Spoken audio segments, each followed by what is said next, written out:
नमस्कार, लोकतंत्र देख रहे हैं आप। मैं हूं आपके साथ नेहा दुबे।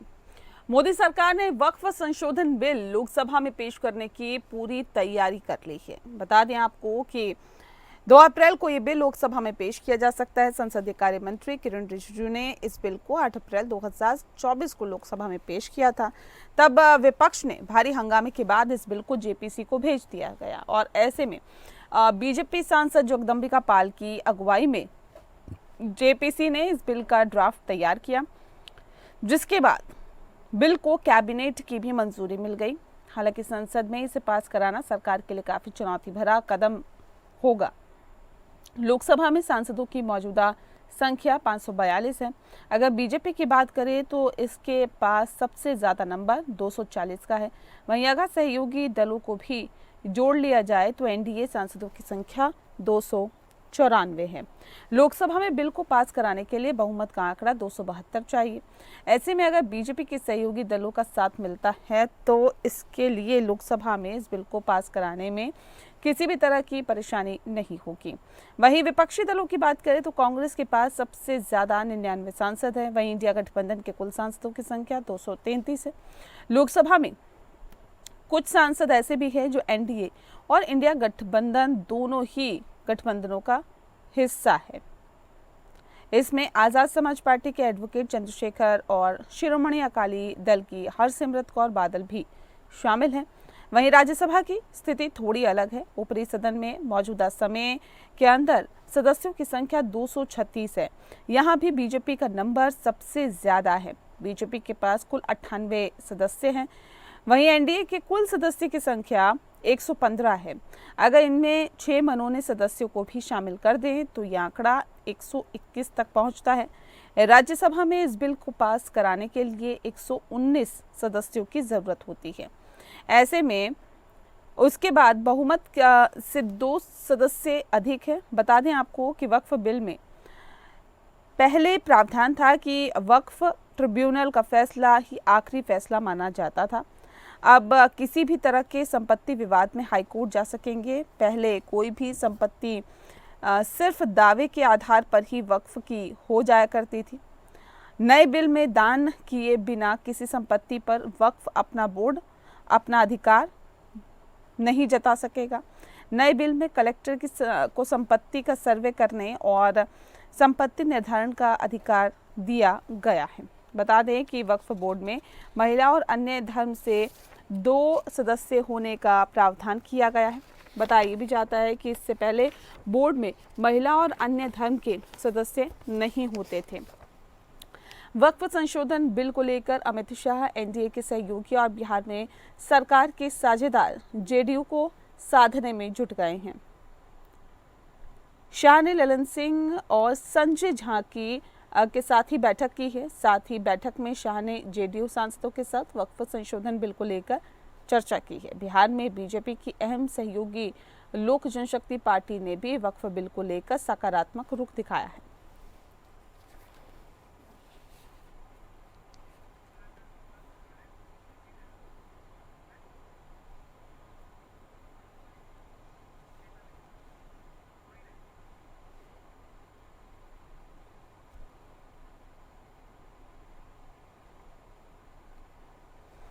और चलिए इस विषय पे तफसील से चर्चा करेंगे। खास मेहमान हमारे साथ मौजूद हैं, उनसे आपका परिचय करा देते हैं। इस वक्त हमारे साथ तमजीद अहमद जी हैं, जो कि प्रवक्ता हैं कांग्रेस पार्टी के। बहुत स्वागत है आपका।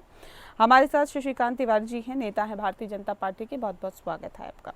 शशिकांत जी, वक्फ संशोधन बिल क्यों लगता है आपको कि आप पास करा ले जाएंगे आराम से, और कितनी चुनौती फिलहाल आपको दिखाई दे रही है संसद में? देखिए, जो वक्त का बिल है और ये जेपीसी से होकर के आ गया है, और जेपीसी के बाद से अब ये सदन में निश्चित रूप से ये पास होगा। और इस वक्त बिल के पास हो जाने से सदन में मुसलमानों के हितों का संरक्षण होगा। वक्त के भी बोर्ड के जो प्रावधान है उसमें भी संशोधन होने से वक्त बोर्ड को काफी फायदा होगा। जो वक्फ बोर्ड की छवि है वो छवि भी सुधरेगी।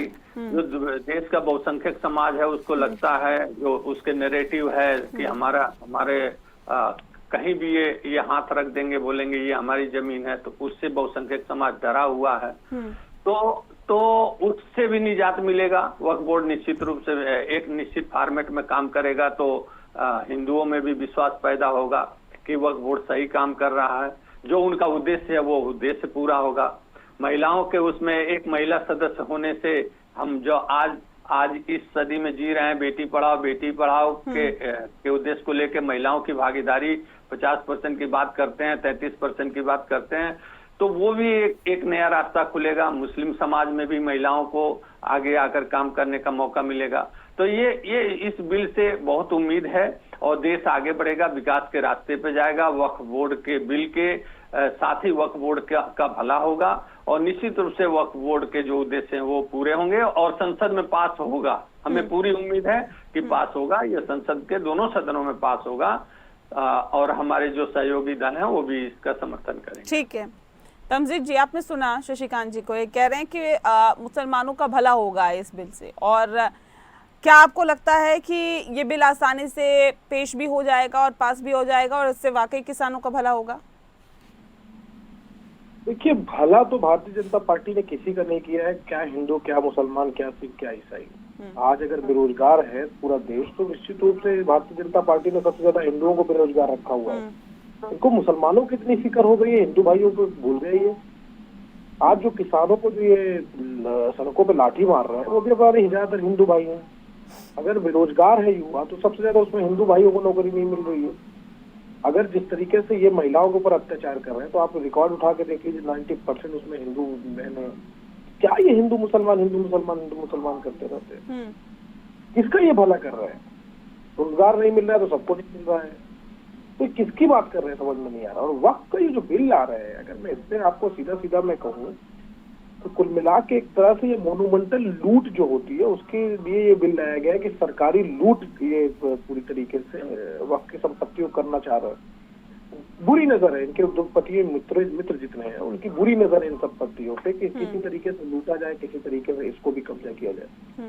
वक्फ की संपत्तियों में क्या है, ज्यादातर कब्रिस्तान है। नहीं, कैसे वक्फ की संपत्ति को लूटा जाएगा इस बिल से, बताइए ना, कहाँ ऑब्जेक्शन आप लोगों को लगता है? देखिए, ये समझिए आप, ये सीधा हस्तक्षेप करने का तरीका है कि सरकार और सरकार के लोग इसमें शामिल हो जाएंगे और सारे धर्म के लोग इसमें शामिल करके सरकार अपने लोगों को इसमें शामिल करा के फाइनल अथॉरिटी डीएम को बनाकर इसको लूटने का तरीका है। जब डीएम फाइनल अथॉरिटी रहेगा तो जाहिर सी बात है कि इस अथॉरिटी का मतलब क्या है, वो सरकार का आदमी रहेगा। सरकार के खिलाफ तो डीएम जाएगा नहीं। सरकार क्या किसी की स्थायी रहती है क्या? नहीं, स्थायी नहीं रहती है। स्थायी तो नहीं रहेंगे, इनको भी पता है, लेकिन भागने से पहले की लूटने की एक प्रक्रिया होती है कि जो भागने से पहले कुछ लोग होते हैं वो लूट के जाते हैं, वही प्रक्रिया में है। सरकार स्थायी नहीं रहेगी, आपकी मैं बिल्कुल सहमत हूँ। सरकार चलने वाली नहीं है, आपसे मैं सहमत हूँ। कोई भी सरकार सर, कांग्रेस के शासन इतने वक्त तक रहा, मैं तो एक कॉमन बात कह रही हूँ, कभी भी किसी की भी सरकार क्या स्थायी है? क्या कभी भी किसी की कुर्सी स्थायी है? क्या प्रधानमंत्री की कुर्सी कभी स्थायी रही है क्या? आप कॉमन बात कह रही हैं, मैं स्पेसिफिक कह रहा हूँ और मैं आपसे सहमत हूँ कि सरकार ज्यादा दिन तक नहीं चल पाएगी। मैं आपसे बिल्कुल सहमत हूँ इस चीज को लेकर।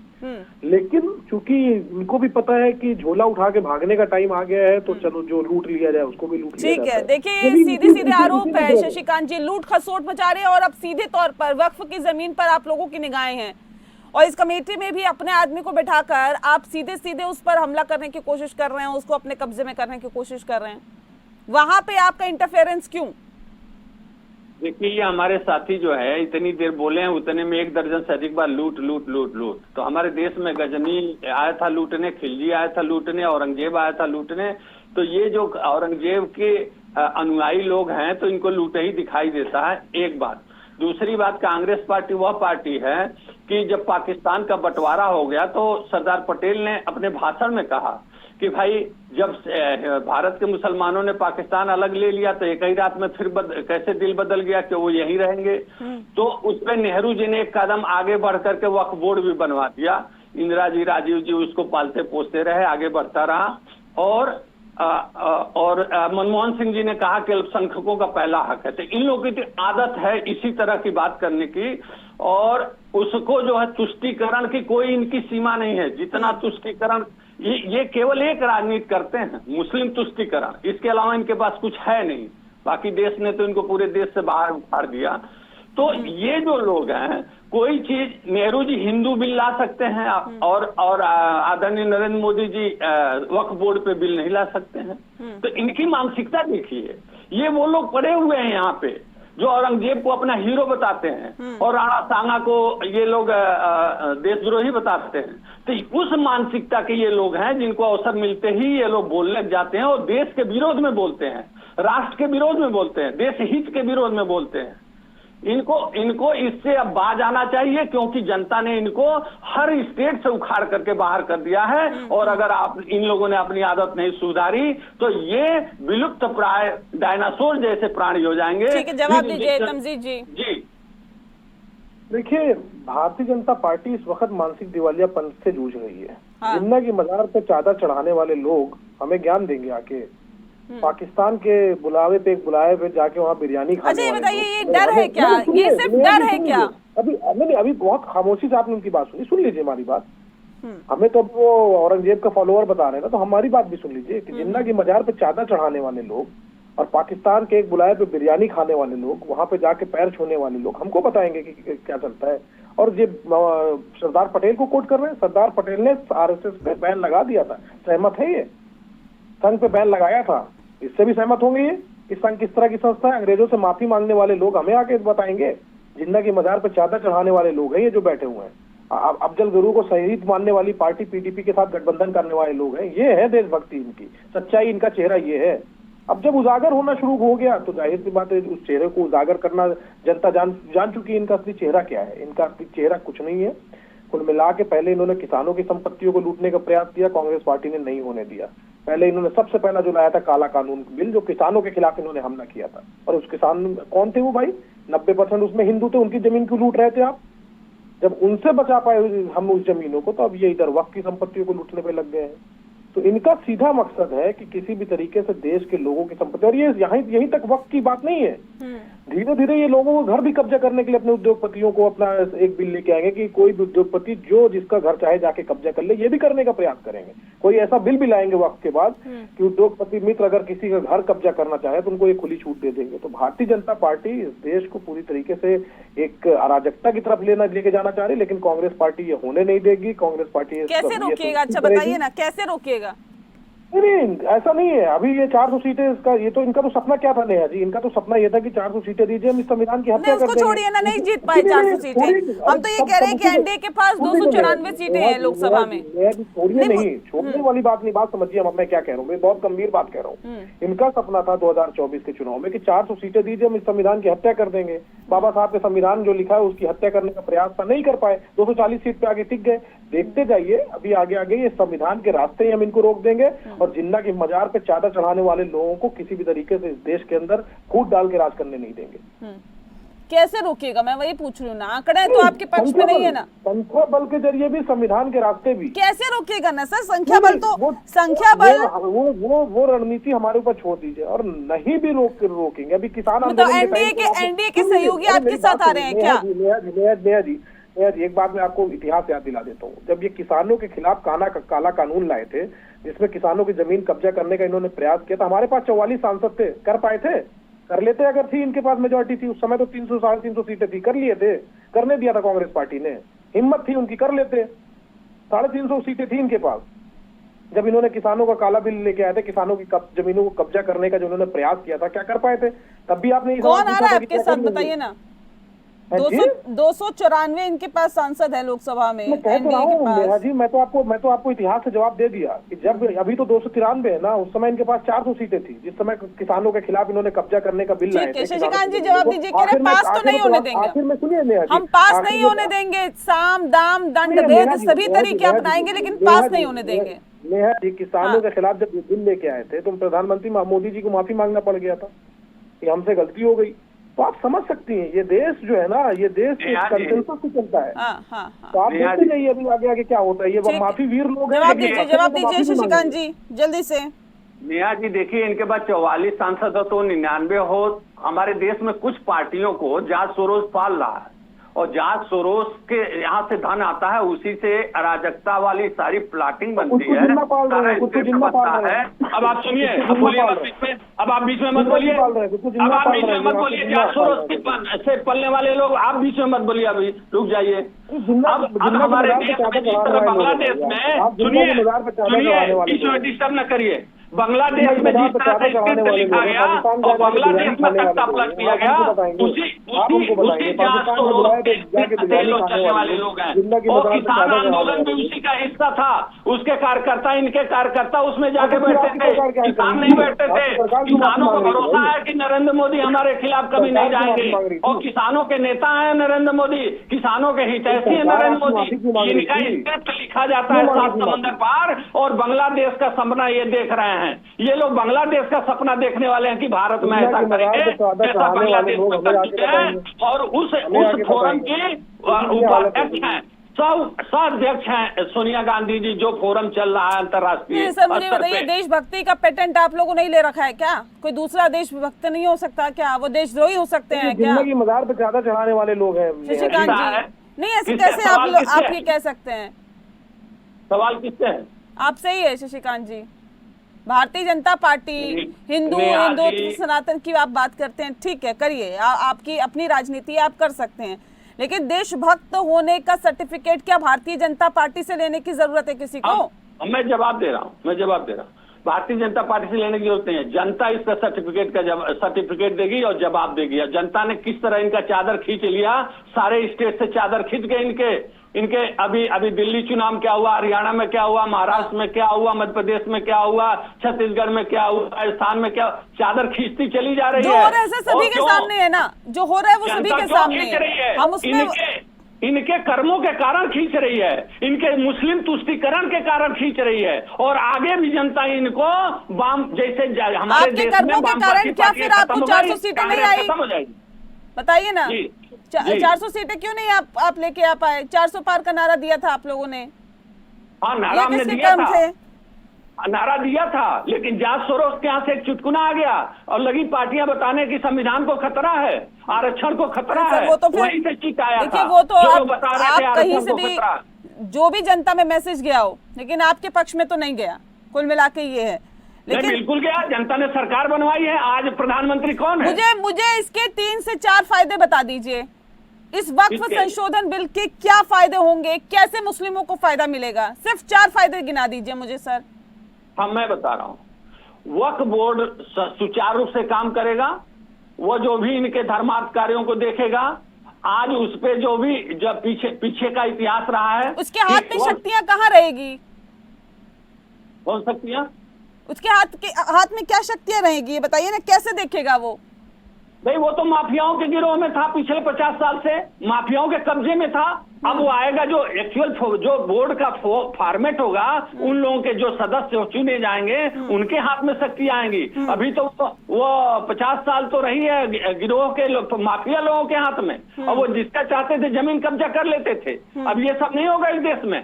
जो उनका फॉर्मेट है उसके अनुसार वो काम करेंगे, और उसमें महिला सदस्य आएगी, महिलाओं का प्रतिनिधित्व करेगी, और सुचारू रूप से धर्मार्थ कार्यों को आगे बढ़ाएगा। कह रहे कलेक्टर का इसमें इंटरफेरेंस होगा, इसमें दूसरे धर्मों के लोगों का इंटरफेरेंस होगा, इसमें कहाँ वक्फ की क्या बुराई है? आजम खान कुंभ करा सकते हैं, तो एक दूसरे धर्म का व्यक्ति नहीं रह सकता बोर्ड में। ये हिंदुस्तान है, ये पाकिस्तान नहीं है।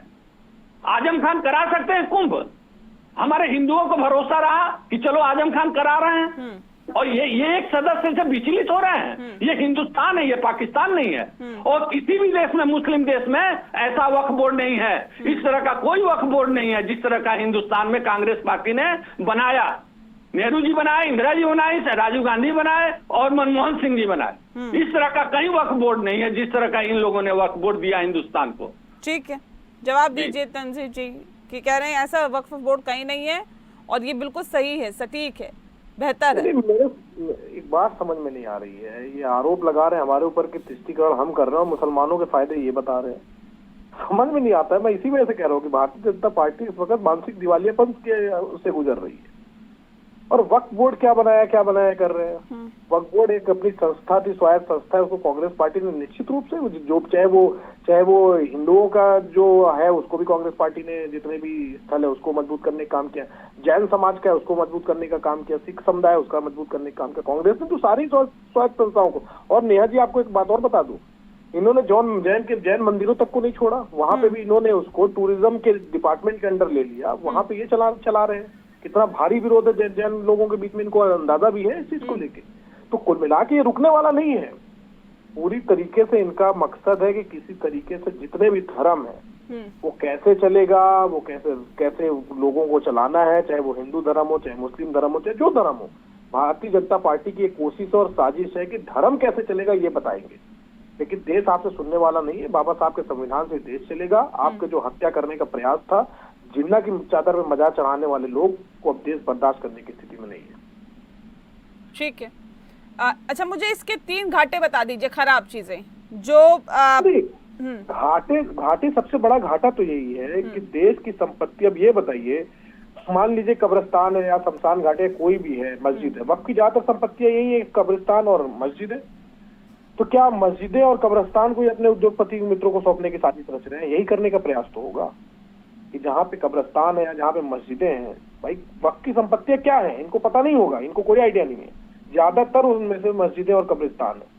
तो क्या अपने उद्योगपति मित्रों को कब्रिस्तान और मस्जिदों को सौंपने का ठेका दे रखा है? या दूसरा तरीका ये हो सकता है कि कब्रिस्तान के अंदर जाने के लिए टैक्स लगा दे, हो सकता है जो भी कब्रिस्तान के अंदर मिट्टी देना चाहे वहां पे टैक्स लगाना शुरू कर दे, या कोई नमाज पढ़ने जा रहा है तो हो सकता है उससे भी जीएसटी लेना शुरू कर दे।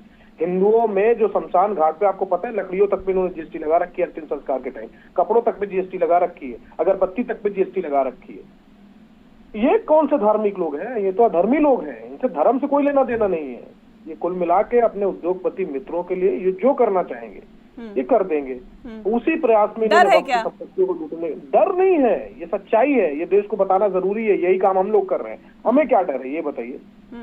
हमें किस बात का डर है? क्या करेगा ये? तो ये अगर ये बिल पास करा लेते हैं क्या करेगा? क्या करेगी कांग्रेस पार्टी अगर ये बिल पास करा लेते हैं? क्या करेगी कांग्रेस पार्टी? हर संवैधानिक तरीका अपनाएगी कि ये बिल पारित न हो, और निश्चित रूप से जनमानस में भी जाके ये बात मजबूती से करेगी कि भारतीय जनता पार्टी किस तरीके से संपत्तियों को, किसानों की संपत्तियों को, वक्फ की संपत्तियों को, हिंदुओं की जो संपत्तियां हैं या जैन समुदाय की जो संपत्तियां, उसको भारतीय जनता पार्टी किस तरीके से उनको लूटने का प्रयास कर रही है, देश को बताने का काम कांग्रेस पार्टी करेगी। जिस तरीके से किसानों के खिलाफ इन्होंने साजिश रची थी, उनकी संपत्तियों को लूटने का प्रयास किया था और विफल हुए थे, आखिर में माफी मांगनी पड़ी। आज ये बता रहे हैं कौन कौन नाम बता रहे हैं, ये तो अपनी सरकार पे सवाल उठा रहे हैं। प्रधानमंत्री जी माफी मांग रहे हैं और बता रहे हैं बाहर से लोगों ने दबाव डाल दिया। इतना प्रधानमंत्री जी कमजोर है कि बाहर से लोग दबाव डाल रहे हैं, यहाँ माफी मांग ले रहे हैं प्रधानमंत्री जी। इतना कमजोर प्रधानमंत्री तो देश को नहीं चाहिए। और ये हमारे ऊपर आरोप लगा रहे हैं। शशिकांत जी तो कह रहे हैं हर संवैधानिक तरीका हम अपनाएंगे और इस बिल को पास नहीं होने देंगे। अब आप लोग इस बिल को पास कराने के लिए क्या कोशिशें कर रहे हैं और कैसे करवाएंगे, बताइए। देखिए, सदन में आ रहा है, जेपीसी के द्वारा आ रहा है, इसलिए देश को भरोसा है, मुसलमानों को भरोसा है कि जो कुछ हो रहा है न्यायपूर्ण तरीके से हो रहा है। एक बात। दूसरी बात, ये अधर्मी बार बार बता रहे हैं, इनका धर्म एक ही धर्म है, केवल मुस्लिम तुष्टीकरण। हिंदुओं को इनके नेता राहुल गांधी का फायदा आप पहुंचाना कोशिश कर रहे हो। आप बीच में मत बोलिए भाई, बीच में क्यों बोलते हैं? वो फायदा आप पहुंचा रहे हो। कुछ तो लिहाज रखिए क्या बोल रहे हैं। अधर्मी बताएंगे आप? कुछ तो सोचिए, आप बोल क्या रहे हो? बताएंगे कुछ तो सोचिए, बोल क्या रहे हो आप? धर्मी बताएंगे आप? सुनिए, कुछ तो आप सुनिए, बोल क्या रहे हो? अरे भाई बोल क्या रहे हो आप? ठीक है, सुन लेते हैं ना तंजीम जी, सुन लेते हैं प्लीज। नहीं, एक तरफ आरोप लगा रहे हैं। नहीं, आपने भी तो आरोप लगाए ना सर। आप आरोप नहीं लगा रहे थे क्या? आपने आरोप भी लगाए, आपने उन शब्दों का भी प्रयोग किया जिसका ऑब्जेक्शन अभी शशिकांत जी करे। नहीं, ऐसे नहीं, प्लीज ऐसे नहीं। 360 डिग्री कॉन्ट्राडिक्शन है। आप क्यों बोलेंगे भाई? आरोप हमारे टाइम में मत बोलिए। आपने आरोप लगाए, अब जवाब नहीं। एक अच्छा प्रवक्ता, एक अच्छा श्रोता भी होता है सर, उसका भी तो आप परिचय दीजिए। ऐसे नहीं ना सर, प्लीज प्लीज। हंस रहे होंगे, कहना क्या चले जा रहे हैं? क्या कहना चाह रहे, सुनेंगे तब तो पता चलेगा ना तंजीम जी। थोड़ा सा धैर्य रखिए ना प्लीज, थोड़ा सा धैर्य रखिए। ठीक है शशिकांत जी। देखिए, हिंदू और मुसलमान की बात कर रहे हैं। इनके नेता कह चुके हैं हिंदुत्व को देश से बाहर निकालना है। राहुल गांधी जी ने राजस्थान में भाषण दिया था कि हिंदुत्व को बाहर निकालना है। इनके नेता जो खड़गे जी हैं वो कहते हैं कि सनातन को बाहर निकालना है। उनका बेटा जो कहता है सनातन को बाहर निकाल, ये तो सनातन के पीछे पड़े हुए हैं। इनको नहीं पता है कि सनातन धर्म में ही सभी धर्मों की सुरक्षा है और सभी धर्म के लोग सुखी है। और सुनिए, आपको जिम्मेदारी नहीं धर्म की रक्षा करने की। आप लोग अब भूतकाल हो चुके हैं इसके लिए। अरे भाई, आप तो बोलने ही नहीं दे रहे हैं। आप जान के चले जा रहे हैं। आप केवल जिन्ना याद आ रहा है आपको केवल जिन्ना याद आ रहा है। आप शांत रहिए। हाँ सही कह रहे हो, आप शांत रहिए। चढ़ाई आपने बिल्कुल सही, बोलने नहीं देंगे आप। बिल्कुल सही कह रहे हो, जिन्ना के मजार पे चादर चढ़ाई। आप कश्मीर में जीने नहीं देंगे, यहाँ बोलने नहीं देंगे। आप कश्मीर में जीने नहीं दिए लोगों को और यहाँ बोलने नहीं देंगे। यही कांग्रेस पार्टी की नीति है। चलिए, इस आरोप प्रत्यारोप के बीच में और ये कहा जा रहा है कि 2 अप्रैल को ये बिल जो है लोकसभा में पेश होगा। अब क्या कुछ रहता है ये वाकई देखने वाली बात होगी। बहरहाल बहुत शुक्रिया आप दोनों मेहमानों का हमारे साथ इस खास चर्चा में शामिल होने के लिए। लोकतंत्र में फिलहाल के लिए इतना ही। नमस्कार।